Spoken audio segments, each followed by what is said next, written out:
Happy 100K! Yay! Now you're gonna embarrass yourself on the internet. Ooh. Well, you know, I'm a pro.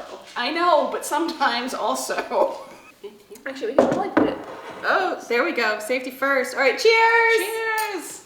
Happy 100K! Cheers, cheers! Chin chin. Hello everyone and welcome back. I am reaching 100K and will have reached it by the time this video comes out. So while I am here with Abby Cox and Morgan Donner, they have agreed to ask me some of the questions that you guys submitted, as well as some questions that they have added themselves. So I have no warning.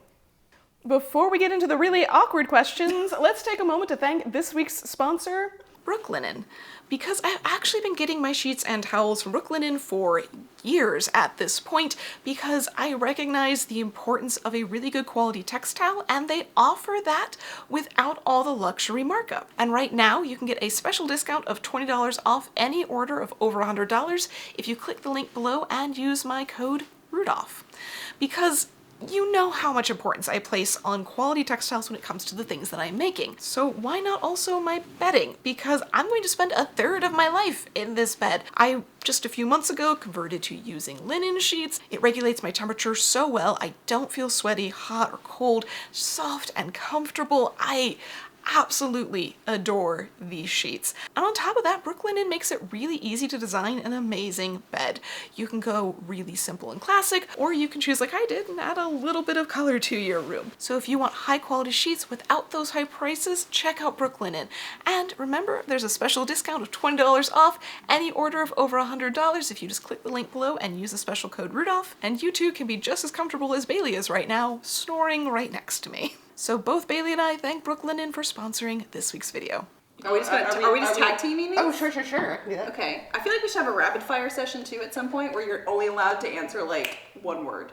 What is the most esoteric skill you have acquired? I mean, other than shoemaking. I feel like that's kind of the first weird thing. What's the point of that? Tent making. Tent making. Yeah. I know how to make 18th century tents in great detail. Yeah. And yeah, down to like exactly how you do the grommets on an 18th century tent, or how do you stitch on hooks and eyes, or here we go, specifically binding the edges of all the scallops on an 18th century tent. Ooh, very nice. Mitering corners and curves, and it turns out really beautiful. It just really sucks that there's 76 or like over 100 depending on the size of this stupid thing. Twitch. Abby had to do it for an hour and I think she cried. Sorry, I was super grumpy about it. I was not happy. I was displeased. I was a grumpy milliner that day. What is one skill that you've wanted to pick up but haven't really found the time or excuse to try? Metalsmithing. That's a good answer. A grade A answer. Like, that's the one thing. Like, I even have like a metalsmithing kit in the garage that was purchased with some intentions, but like the time, no. Just future possibilities. Just saying. All right, so what material from the past would you bring back? I'm gonna add and why. Well, obviously Calamanco. I talk about that one all the time because that's apparently the thing that like they not only did shoes out of, but like stays and gowns and like 15,000 other things. And apparently just like, it's either that or Nanking cotton, but I feel like Calamanco would be more useful to me directly. Agreed. Yeah. Seconded. What's your favorite tool? Ooh, my favorite tool. You should not have had me in this video. Well, that's why Morgan asked that question. My favorite tool. I have a stabbing awl. Love a good awl. It is my most utilized tool because it's meant for shoemaking, but it is also this tiny, stabby, strong point. So it's really good for like prying, picking, like the amount of times I pull something out to poke something or pick something or like stabby awl. It is best awl. It's good to have a favorite awl. I just like have this image of like a 1950s. Try stabby all. It stabs all. By Acme Ink. What is your opinion on how historic dress in the media has improved or weakened? Well, I mean, it definitely has improved since like the 1930s Because, like, you go back to the older 30s, 40s, 50s, like, Dewberry, like, choices are being made, okay.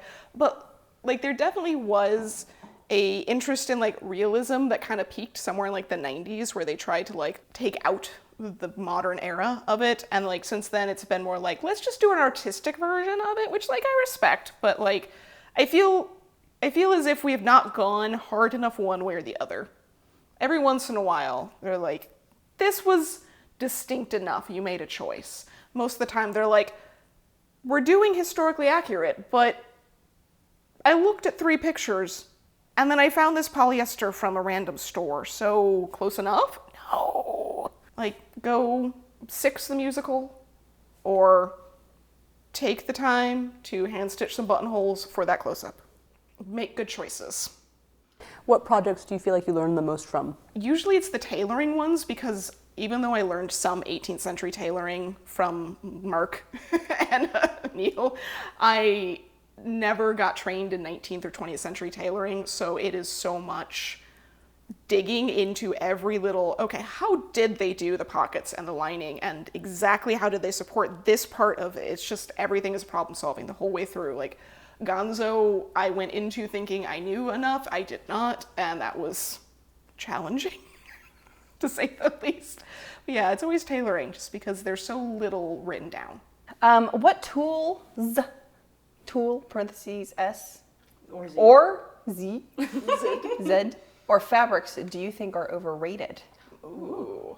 I mean, in general, I feel like, well, first off, cotton I feel is overrated just because it's absolutely everywhere. Here. But, because yeah, we're just gonna go with cotton, because I know a lot of people end up going with like cotton prints and like trying to put all this time and money into finding cotton prints that are like historically accurate, and they're always, as the person who made their first trying to be historically accurate and hand stitching this and bought a cotton print that is not, I understand starting there, but that was a poor decision. I should have just bought a good plain wool and gone with it and been fine, because the money I put into that was not worth it. No.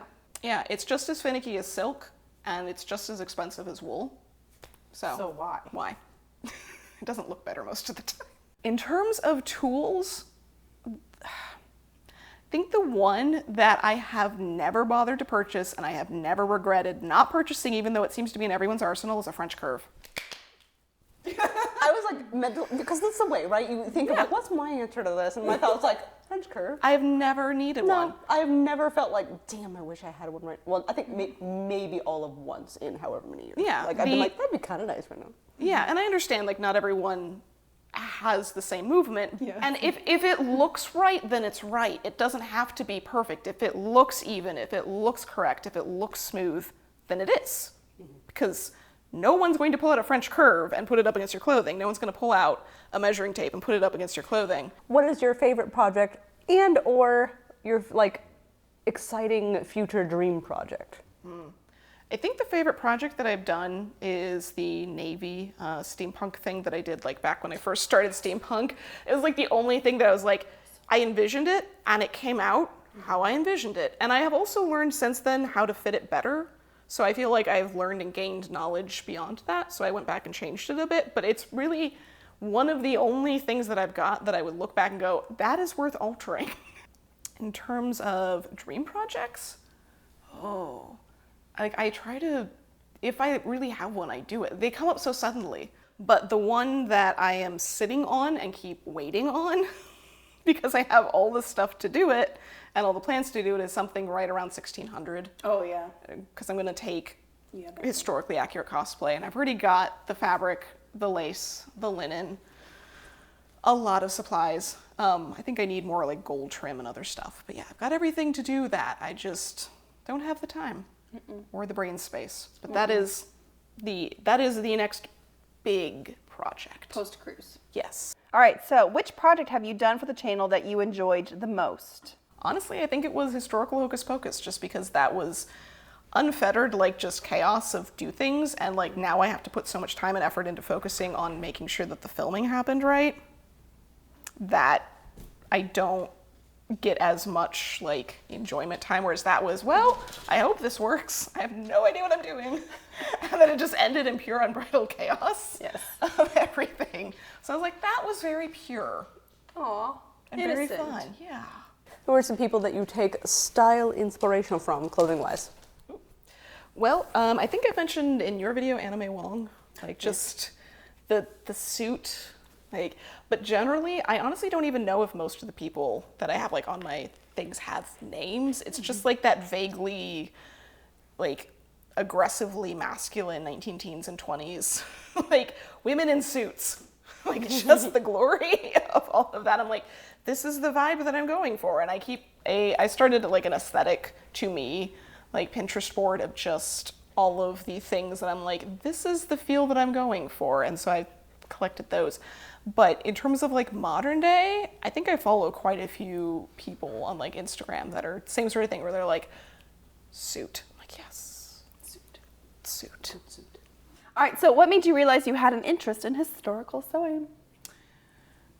Basically, when I got to college, they threw a bunch of shows at me to do, because I was doing costume design in college, and they just threw whatever shows, because most of the time you start off with small shows, modern shows, it's easier to costume theoretically, and so they threw me those, and I liked it, but I just never felt like it was quite right. And then I did cabaret for costume design stuff, and I co-designed that one with the head of the costume shop, Kay, and she took all of the really elaborate, crazy cabaret costumes, and I took the historical stuff. And I spent the semester researching all of the history that I could behind the fashion changes that were happening between the 1920s and 1930s. I took an entire class on the Holocaust and that era and just dug into it as much as possible. And I was like, this is what I want to do. And so that was the turning moment of like, I had enjoyed doing research prior to that for other shows, but that was really like, this is exactly what I want, and this is the only thing that I want. And I ended up then, of course, after college was out, going to Colonial Williamsburg, because that's just where I found a job. I knew about it as a kid and was like, I wonder. So then it just kept going that way. What has been your favorite era to see? I assume in the context of seeing it on other people. Yeah, seeing on other people. Ooh, I like that one. I love the idea of bustle dresses and the elaborateness and craziness of like, particularly the 1870s long trained ones. I am less fond of it for me because it's just a lot for me personally. Like, it's just not, like, I could do like a riding habit from the time or something, but I feel like the vibe of all of that fluff and frill just feels very too feminine or something for me. Hyper feminine. Yeah, it is very hyper feminine and feels very, I would feel like I'm performing the whole time, I think. So generally, I love it. It's beautiful on other people. What product did you hate the most? Ooh. Project did I hate the most? Oh my goodness. I know what it is. I know your most hated project. Oh, yeah. You hated that project. She hated it. I was trying to think of my own projects, which the best I can come up with was the cape the green cape that I did for 1890s, because it got green everywhere, because I dyed the feathers green, which was a terrible decision, because no matter what I did with like vinegar and other stuff to keep it mordanted, it just did not. And so it just spread on everything. I had to pleat all of that by hand. I should have known better. But yes, in terms of actual projects that I've done,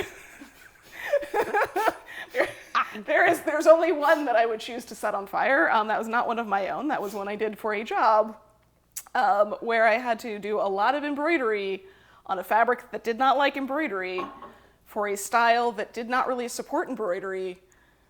You also were doing silk floss. Silk floss on a heavy cotton. On basically upholstery. Yeah, it was upholstery weight cotton.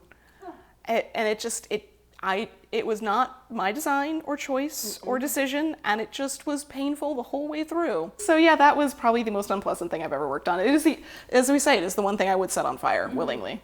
So now that sewing has become your basically full-time job along with YouTubing, you know, do you feel like that's changed what sort of hobbies and things that you do for funsies now? I mean, it kind of has, just because I don't feel like I have that much time for funsies. and hobbies. I mean, but vibes. Hashtag Yeah. YouTube life. There is no funsies anymore. Yeah, and I mean, work. I've never really, I'm not even sure I've ever really considered sewing my hobby, except for like a brief short time, because I've been employed in it since college. But in terms of the hobbies I enjoy doing, I really like interior, decor stuff, interior decorating, all of that sort of stuff.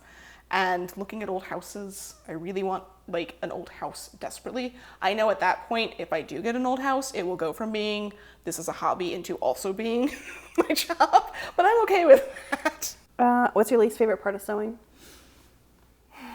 All of the hooks and eyes. Just the tedium of anything that has to be repeated like 30 times. I can hand stitch for hours. If you need me to hand stitch for like feet and meters and just keep on going, I can. But do not ask me to stitch on more than like 5 hooks. I'm done. It's the stop and go. It's a mechanical part too, because it's not just does this look good, it's mechanically does it function. So you can't just Good enough. be lazy. Yeah. Yeah. Favorite era for clothing, historical clothing? Well, I mean, obviously lately I've been doing a lot of 1920s. Yeah. Like right at that 1919 to 1922. But I know we're really sick of late 18th century, but there's something just glorious about like 1780s into 1790s. Yeah. Just the absolute unfettered chaos that is whatever. And very flattering. It is very flattering. And they go through this, do we want ruffles? Do you want tailoring? Do you want what fabric? What, just the possibilities. In a similar but different vein, stays or corsets? I like stays. Just because for my body shape and what I need in terms of back support, it is the most comfortable for me. I would love to know, well, this person would love to know, how long some of your sewing projects take to make. So usually I aim for my projects to take about a week. My quick projects are I can start it on a Friday and be done, like finish it up Monday morning. That's most of my weekly videos are that sort of project.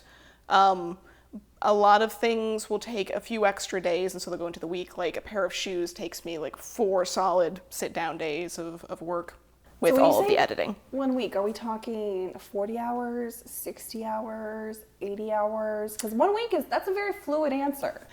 Are we talking, 9 to 5, Dolly Pardoning it? Are we talking like 12-hour like slogs? It depends on the sunlight. Okay. Because it's basically 1 week, usually it's 5 to 7 days, sometimes 3 days, but usually 5 to 7 days of whatever the daylight hours are. Okay. Because like Gonzo, for example, that was the problem I had with Gonzo. It wasn't necessarily that I didn't have enough time overall, it was the fact that I didn't have enough hours of daylight. Yeah. Winter's tricky. Oh, it is. It's tricky. Go so Anna. Okay, all right. We're done to rapid fire. It's time for Pew, pew, pew, pew. rapid fire. Favorite dinosaur? Raptor. Now I'm like, Sorry. There's a story there. Raptor. what period of clothing do you want to make that you have not made yet? 1600. Favorite color of hair that you've ever had? Lavender. Top 3 tools. Stab all. Giant shears. Oh, my quilting rule. No. How much of your wardrobe is bought versus made? Anywhere from 30 to 80%, depending on whether we're talking pre-2020. Cool. You can magically know the answer to one historical mystery. What is it? Those stays with the flaps. What were they for? We know what they're for. We're pretty sure we know what they're for because they don't have signs of other things. And it's just, but I just want to know. But you want to know for sure. I want to be able to say that to people. Favorite pair of shoes you've ever made? The Russian boots, like 1922 boots. What is your favorite color combination in costumes? Green and pink. Favorite stitch? Oh, wow. The point of rabattre sur le mot. It's basically the same thing as that. Yeah. What's your opinion on sparkling water? I actually do drink sparkling water, but I will usually choose still if it is just water. Favorite food? Ramen. Costuming guilty pleasure? velvet. I think it's more of a masochistic pleasure. Exactly. When people ask you what you do for a living, what do you say? Historian. Oh. They always keep asking questions though, and it ends up on YouTube. I'm like, historian, that sounds boring, right? What is something that you wish you would have known about historical costuming before you started? It is really, really hard to get it to be completely 100% evocative, not just historically accurate. I don't even want to use that term. That actually getting to the point where it looks of the era is incredibly difficult, where it takes not only technique and understanding of technique, understanding where you can shortcut technique, but also knowing what sort of fabrics are meant for what sort of situation and what sort of innards you need, and having someone usually that is helping you fit things correctly and also understands how things are supposed to fit, and having a well-fitted undergarment is just so complex. And so when I see people who are starting out get mad because things aren't exactly right, it just won't be. It can't. Like, I look back at what I did to begin with, I'm like, that was great. And I learned so much. Yeah. And from like certain camera angles, certain pictures, certain the ways that you stand, you can evoke it, but Yeah. And the evocative thing to me is really interesting because like it speaks to not just the garment itself or even how accurate it is, but does it feel like it's of the time? And that then goes into background and photography and what your hair and makeup are doing and what like, which is really hard. And honestly, I have seen so many garments that are not out of historically accurate materials, that are completely machine stitched, that are maybe not the best fitting ever, and maybe don't have all of the correct things with it, but they accessorize, or you have the right undergarment fit and the right hair. Like, the accessories and all of those things do so much more than nitpicking the wrinkles on your shoulder. Yeah, it's honestly, I would say easily 50% of the actual whole thing is nothing to do with the garment itself that you've made. Agreed. Yeah. Aside from corsets, what's the biggest historical dress myth you'd like to bust? Right here, right now. Pun intended, corsets and bust, but Ankles. I was gonna say tiny feet or slutty ankles. Ankles, slutty ankles. Slutty ankles. Slutty ankles. We blame that entirely on some random, what was it, French woman from like the early 1800s talking about back in my day. And she was like super Catholic? Oh, very Catholic. She was super Catholic. The whole thing was just steeped in, I have an agenda. Yeah. I have a point. I have an agenda. Back in my day, the youth were not like this. And then everyone in the 19th century went, back then they never showed their ankles. And then everyone in the 20th century went, back then, because it's back then, you know, TM. They never showed their ankles, and it just kept going. And that's like the one thing that we kept finding cited over and over again. When you traced it all the way back, was just this one Very angry woman with an agenda. And so it's just, in general, the concept of body modesty overall is very new. Like, the amount of, you go further and further back, the amount of just, honestly, the concept of like being concerned about modesty in body format comes around in the 19th century, and it is very classist. Makes sense, yeah. Yeah. I hadn't thought about it that way, but that absolutely makes sense. Yeah, having separate rooms for everybody, having a separate room for dressing, having, like, to the point where in the 19th century we developed the system of the husband and the wife have separate spaces for dressing, so they only see each other, like, they only see each other's bodies at certain moments, like, not even just daily life. It is very... I don't know why, but like my brain just immediately went to like this image from like a scene from the Gilded Age HBO show where like what's her face just decides to run into her husband's room like naked and go and like runs back. I think it's because that's what I would do. I feel like I've seen that TikTok. Yeah. Like jeepers. Yeah. And so it's become like a thing where it's like, nope, that is very recent. How do you organize your projects without overworking yourself? And I realize that you have the added component of filming it and recording it and then editing it, which is a whole step that I would say, 99% of people who want to make themselves outfits don't really have to worry about. So like, that's a whole thing. But even just the sewing side, like how do you keep yourself sane? I have a good, better, best system, which means that I have... Buddy's having a dream. Oh, little sweet baby. Basically, I have what has to be done, what would I like to be done, and what would be optimal that I do. So that way I know what I have to start with. And sometimes, obviously, things have to be done before other things stepwise. But when it comes down to it, it's usually when I'm trying to do an entire outfit, especially, what has to be there for the outfit to work and what can be shortcut. Yeah. Like Gonzo was definitely a great example of that. I ended up doing a little bit more than I should have because I realized that the coat, rather than the overcoat, like the coat could be shortcut. And I thought that I had enough time, so I went and did it. I didn't. But that would be a great example. That barely shows.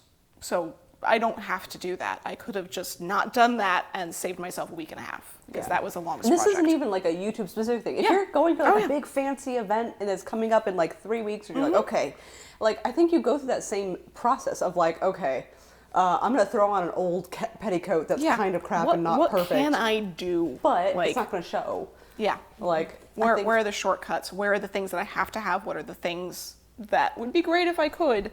What can I just kind of like, what's close enough? Self-question, it's not on the list. Oh, no, good. What is your favorite, like, oh crap, I need to get this done fast, sewing hack? What one do you find yourself doing kind of over and over again? Basting.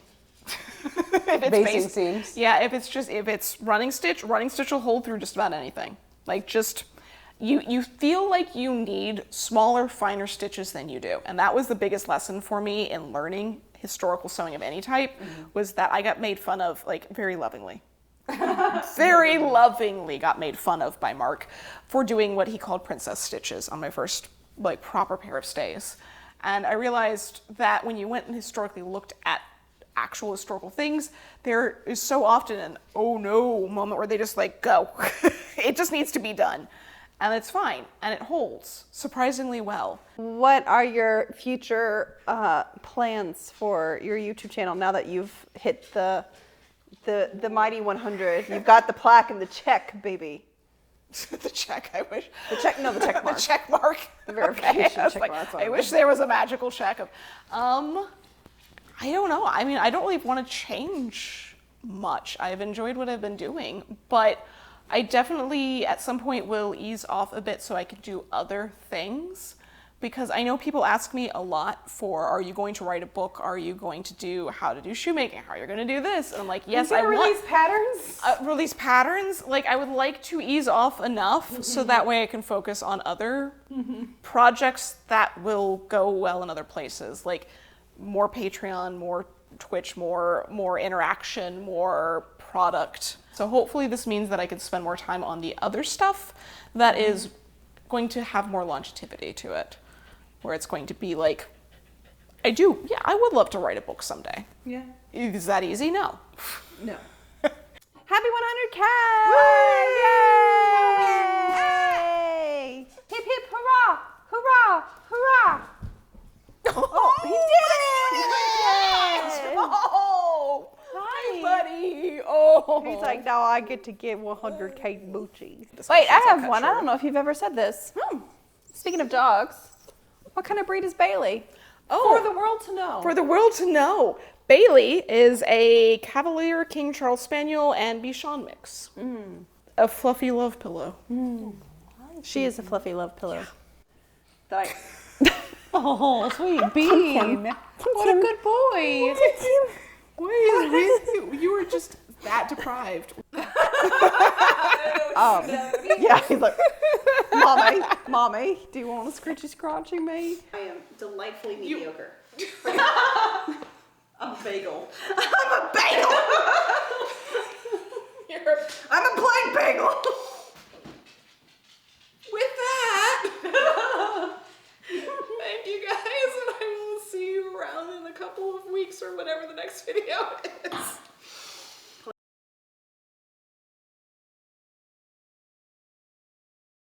Yeah. I feel like that's always a thing for me. Like, it's like, oh, I have an event, and then I spend like 5 hours scrolling through What does that say? I don't know. Battery low. She's like, camera's on. World revolves around me. I am the baby. See me with my donut head. You're so Tsubasa has the donut head. I am the star of the show. I am the baby. I know. Now You're you love helping me? so much. Yeah. Oh, double pull. Ma'am. Fairies and rainbows and unicorns. Whee!